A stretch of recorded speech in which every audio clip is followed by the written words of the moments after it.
pelabuhannya jangan dilupakan, ya.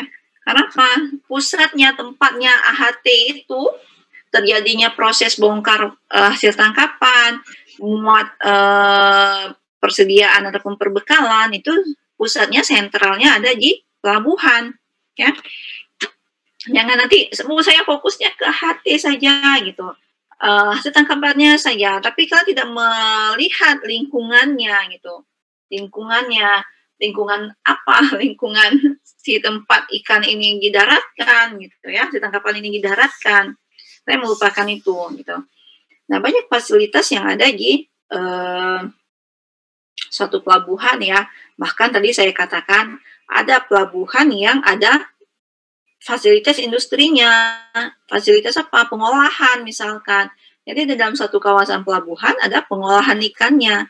Nah, jadi kita lihat, nah ini kalau kita lihat sepintas ya, pelabuhan perikanan sebagai pusat bisnis, itu adalah lokasi penyiapan bisnis hasil tangkapan, sebagai pengelola tempat penyiapan bisnis, gitu ya, penarikan investasi dari investor, tempat terjaminnya proses bisnis perikanan gitu ya di pelabuhan.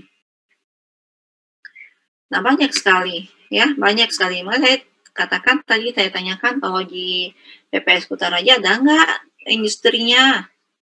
Ada nggak industri pengolahan di PPS Kutaraja? Nggak tahu, nggak pernah main ke sana. Ada, Bu. Ada, Bu. Apa, Noval? Industri apa yang ada? Kalau namanya kurang tahu, Bu, tapi ini apa namanya, tentang penanganan tuna sih, Bu. Kalau nggak salah itu diekspor ke Jepang, kalau nggak salah, Bu. Daerah itu dekat Kutaraja. Ada, Bu, di belakang kantin tuh, Bu, ada, Bu. Apa tuh? Belakang kantin. Kayak perusahaan gitu, Bu, pengolahan ikan, Bu.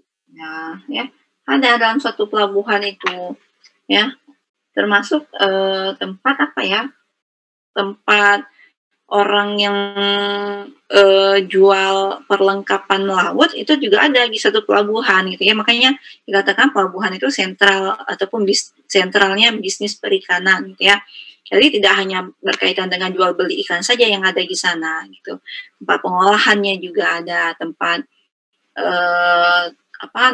toko-toko yang menjual perlengkapan melaut juga ada di sana gitu. Ya. Jadi main-main di pelabuhan kita, atau nanti Bu saya tunggu ketika tugas akhir aja baru saya main-main ke pelabuhan, ya silahkan, boleh juga gitu ya. Nah, kita lihat sedikit, mengulang sedikit. Nah, ini kegiatan apa ya? Karena ini hasil tangkapan berkaitan mulai dari kegiatan perikanan ya, perikanan berkaitan dengan kegiatan praproduksi, produksi, dan pasca produksi. Nah, saya mau nanya nih, kalau kalian saya gerak-gerakin kursor ini kelihatan nggak ya? Kelihatan. Oh ya. Kelihatan. Nah, yang kiri atas ini kegiatan apa ini?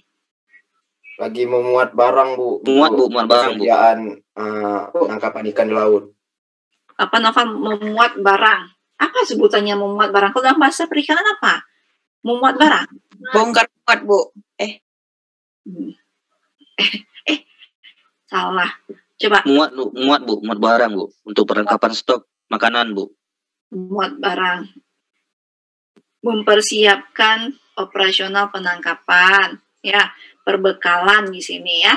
Berkaitan dengan perbekalan. Nah, kalau kita lihat kiri atas ini. Tunggu sebentar. Kalau kita lihat di kiri atas ini, itu ada seperti karung beras ya. Ada yang megang karung beras, ada yang megang kotak-kotak ini ya, kotak-kotak. Kelihatan nggak ada Indomie, mungkin di dalamnya minyak. Nah, ini perbekalan berkaitan dengan ransumnya, ya ransumnya, ya perbekalan makanan untuk si ABK-nya, ya berkaitan dengan muat perbekalannya. Nah, kalau yang kanan atas ini,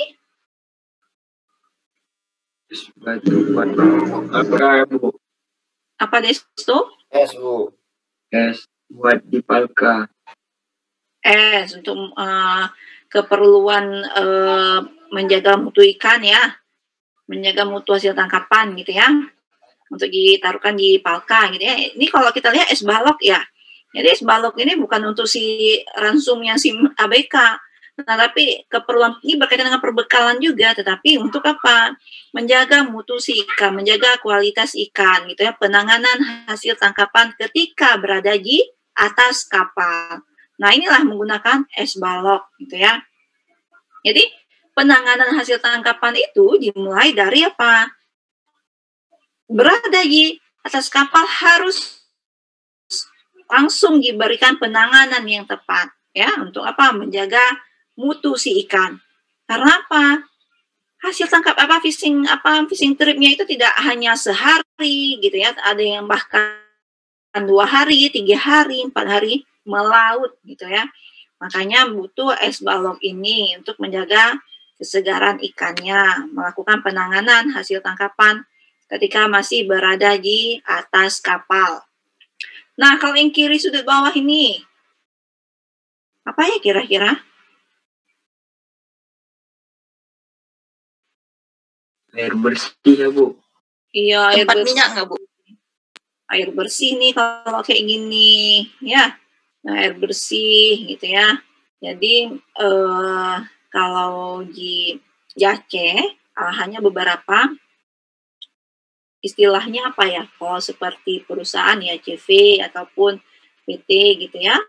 Nah, yang menaungi beberapa kapal gitu. Dalam artian kapal A, kapal B, kapal C, kapal D, kapal E, seperti kapal-kapal pancing gitu ya. Nah, mereka nih semuanya membawa hasil tangkapannya ke satu perusahaan ini, ke satu istilahnya tempat yang menaungi hasil tangkapan mereka gitu, yang tempat yang menyimpan ataupun menampung hasil tangkapan dari nelayan-nelayan dari 5 armada penangkapan ini ataupun 3 ataupun 4 gitu ya.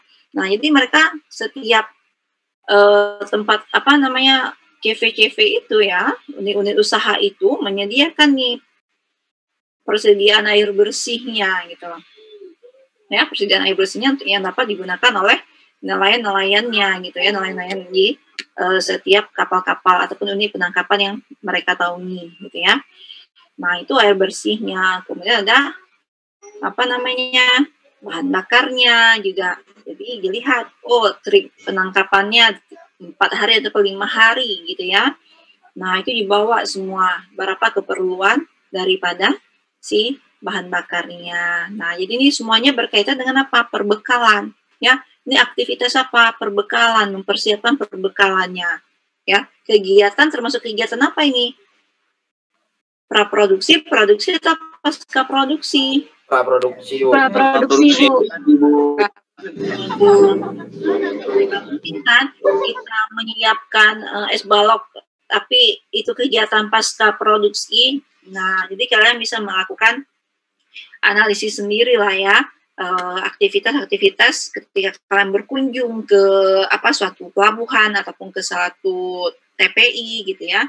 Aktivitas apa yang dilakukan oleh nelayan, kegiatan apa saja yang dilakukan oleh nelayan yang termasuk dalam kegiatan praproduksinya dan juga dalam kegiatan pasca produksinya gitu ya. Nah, bisa jadi, Bu, bisa nggak Bu? Bisa jadi nggak Bu, es balok ini mereka siapkan untuk dimasukkan ke dalam palka-palka hasil tangkapan yang ada di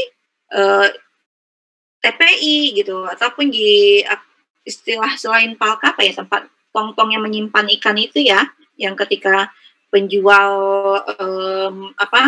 membeli ikan, mereka menyimpannya dalam tong-tong itu gitu ya, dan kemudian diberikan es baloknya. Mungkin nggak Bu, kegiatan es balok ini seperti yang digambar ini merupakan kegiatan pasca produksi.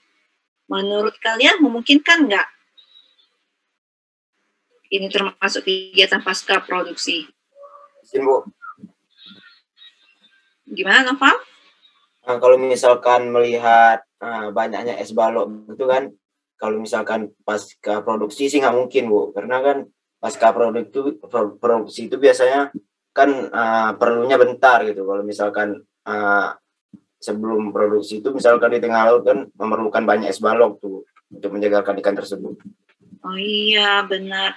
Nah, jadi kita bisa melihat ukuran dari ukuran es baloknya saja itu sudah berbeda, ya. Yang digunakan ketika kegiatan pasca produksi berbeda dengan ukuran es balok yang digunakan